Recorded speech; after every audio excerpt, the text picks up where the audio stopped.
Good evening, everyone. This is your host, Wade Franson, created in the image of God, the role of religion in society. I'm here with my friend, philosopher Daniel Sanderson, founder of planksip. And tonight we're going to be talking about his new book and answering the question, how would Plato vote? Welcome to the studio, Dan. Oh, thank you, Wade, for having me. So how long have you been working on this book? And of course, your whole life, right? But specifically. Yeah, so I originally thought 10 years, but I think hard head down for two solid full years of putting it all together. And yeah, it's been great. And your book is Reimagining Plato, and you worked with Dr. Martine Diepenbrook to get this tome together. Is it a tome or what is it? It's essentially a reference book. I had spent hours and hours and hours going through Plato's dialogues, and most academics or people who are reading Plato's dialogues just can only do it once or twice a lifetime. And so what this does is it lets the reader look up things. It's a reference book to certain arguments and what the academic community has spent so much time researching and what they have to say about the book. So that's essentially what it is. But for the modern enlightened man, I understand it also makes them accessible and relevant. That's right. I mean, when you think about it, you quite often don't know the depth of what you're reading, and I think this happens in a lot of sacred texts. So you consider Plato to be a sacred text?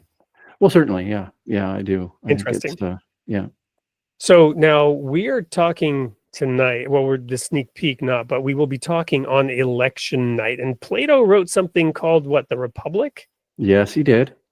And thus the title of the show, How Would Plato Vote? We want to look at our republic here in America. And of course, you're hailing from Canada, which is where I was born. So we have a degree of detachment, hopefully, from the current madness of the American election for 2024. But it's polarizing and dividing this country. So, Christians and conservatives often ask the question, how would Jesus vote? And we're asking, how would Plato vote? We're going to dive into that. I'm not asking you to answer it today, but what can viewers expect for episode 1, 2, 3 on November 5th, election night? Why should they tune in here instead of the election itself? I think viewers need to really understand, if they're using and they're viewing this through the lens of Plato, he really had a hard time with democracies. And rather than picking sides, I think understanding why he thought democracies were a challenge. Now, it's not a pure democracy that the vote is going to determine, but it's the level of chaos associated with an overly democratic party or society. So that's the little tidbit that I hope to throw out to the audience, and hopefully it tweaks the interest.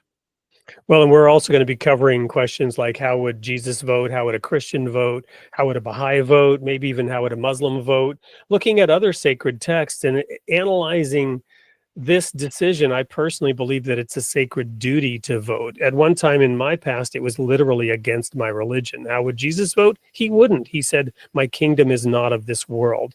I'll unpack that and more, and we'll talk about all of this, helping you perhaps get over your election hangover for when you vote for or didn't vote for the person who won, and how you feel about it the next day. This may give you a different lens to look at that question. You don't want to miss episode 1, 2, 3, election night, November 5th, 8 p.m. Central Time, created in the image of God, the role of religion in society. We'll see you there.